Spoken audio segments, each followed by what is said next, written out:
നമസ്കാരം. Alpha palliative care daily ന്യൂസിലേക്ക് സ്വാഗതം. പ്രധാന വാർത്തകൾ.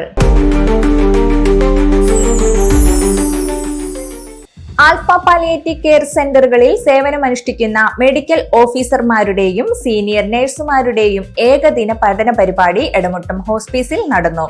മെഡിക്കൽ ഡയറക്ടർ ഡോക്ടർ ജോസ് ബാബുവിന്റെ അധ്യക്ഷതയിൽ നടന്ന പരിപാടിയിൽ Alpha hospice clinical director doctor Neil Duker Alpha ഹോസ്പീസിന്റെ കോൺസെപ്റ്റിനെ കുറിച്ച് വിശദീകരിക്കുകയും ഹോസ്പീസിൽ ഉൾപ്പെടുന്ന പാലിയേറ്റീവ് എമർജൻസി റെസ്പോൺസീവ് യൂണിറ്റിനെ കുറിച്ചും മറ്റ് സർവീസുകളെ കുറിച്ചും വിശദമാക്കുകയും പാലിയേറ്റീവ് പരിചരണത്തിൽ അടിയന്തര കിടത്തി ചികിത്സ ആവശ്യമുള്ള സാഹചര്യങ്ങളെ കുറിച്ച് അംഗങ്ങളുമായി ചർച്ച നടത്തുകയും ചെയ്തു.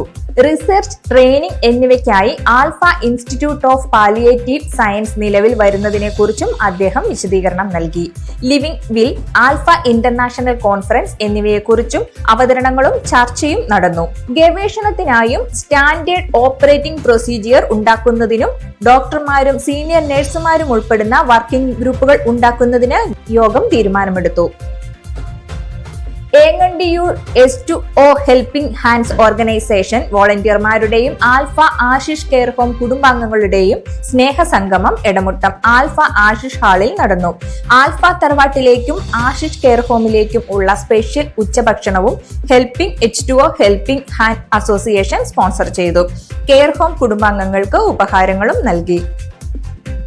ആൽഫ നെടുമങ്ങാട് സെന്ററിന്റെ ഭാരവാഹികളുടെയും സ്റ്റാഫ് അംഗങ്ങളുടെയും അവലോകന യോഗം നടത്തി.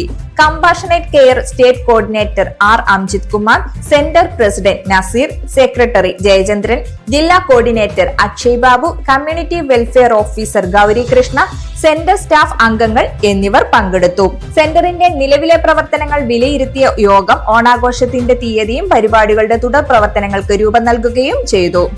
ഇതോടെ ഇന്നത്തെ വാർത്തകൾ അവസാനിക്കുന്നു. ജയ് ഹിന്ദ്.